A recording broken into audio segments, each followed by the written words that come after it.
তার ডান চোখটি হবে অন্ধ, যেন ঝুলে থাকা ফোলা আঙ্গুর। বাম চোখটিও ত্রুটিপূর্ণ, তবুও এই চোখ দিয়েই সে সব দেখতে পারবে।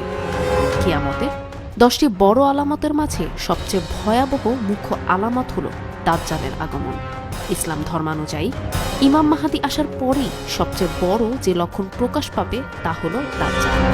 সকল নবী ও রাসূল দাজ্জালের ভয়াবহতা সম্পর্কে তাদের উম্মতকে সতর্ক করেছেন। প্রশ্ন হল, দাজ্জাল কি ইতোমধ্যেই চলে এসেছে? একদল আলেমগণের মতে দাজ্জাল জীবিত আছেন এবং আল্লাহ সুবহানাহু তাআলার নির্দেশে কোথাও বন্দী আছেন। আরেক দলের মতে 30 বছর পর্যন্ত নিঃসন্তান এমন এক দম্পতির ঘরে জন্ম নেবেন দাজ্জাল। দেখতে খুবই ভয়ঙ্কর হবেন তিনি। তার কপালের মাঝে লেখা থাকবে কাফারা বা কাফির। তবে ঈমানদার, শিক্ষিত ও অশিক্ষিত ব্যক্তি ছাড়া কেউ দেখতে বা পড়তে পারবে না সেই লেখা। কেমন হবে দাজ্জালের বয়স? 25 বা তার চেয়ে কম বয়সের তরতাজা যুবক হবেন দাজ্জাল।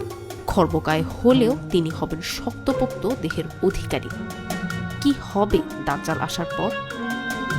মক্কা ও মদিনা ব্যতীত দাজ্জাল প্রায় সমগ্র পৃথিবী ভ্রমণ করবেন, সৃষ্টি করবেন দাঙ্গা হাঙ্গামা। তার কাছে থাকবে সকল ভাষা বোঝার মতন দক্ষতা। নিজেকে মানুষের কাছে খোদা বলে দাবি করবেন তিনি।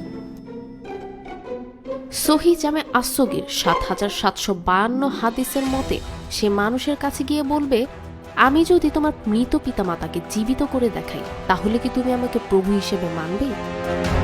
সে বলবে, অবশ্যই মানব। এ সুযোগে শয়তান তার পিতামাতার আকৃতি ধরে বলবে, হে সন্তান, তুমি তার অনুসরণ করো, সে তোমার প্রতিপালক। ঈমানে দুর্বল মানুষ তাকে বিশ্বাস করতে শুরু করবে। তার হবে হাজার হাজার অনুসারী। অসুস্থকে সুস্থ করার, সূর্যকে থামিয়ে দেওয়ার, জীবিত মানুষকে দুভাগ করে কেটে পুনরায় জোড়া লাগানোর মতো অলৌকিক ক্ষমতা থাকবে তার। চোখ দিয়েই মানুষকে বশ করার অদ্ভুত ক্ষমতাও থাকবে তার। পৃথিবীতে প্রায় 40 দিন রাজত্ব করবে সে। দাজ্জালের প্রথম দিন হবে 1 বছরের সমান, দ্বিতীয় দিন হবে 1 মাস, তৃতীয় দিন হবে 1 সপ্তাহ এবং পরের দিনগুলি সাধারণ দিনের মতোই হবে। দাজ্জালের কাছে থাকবে জান্নাত ও জাহান্নাম, তবে তার জান্নাত হবে জাহান্নাম এবং জাহান্নাম হবে জান্নাত।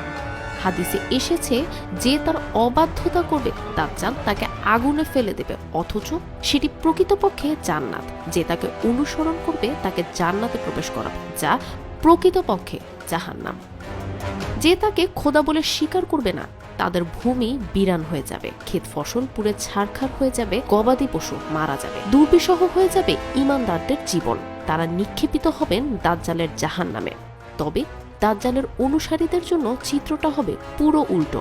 হাদিসে এসেছে, সাহাবীরা জিজ্ঞাসা করলেন, ইয়া রাসূলুল্লাহ, আমরা ওইসব দিনে কিভাবে বেঁচে থাকব? রাসূলুল্লাহ সাল্লাল্লাহু আলাইহি ওয়াসাল্লাম বললেন, আল্লাহকে স্মরণ করাই হবে তখনকার খাবার।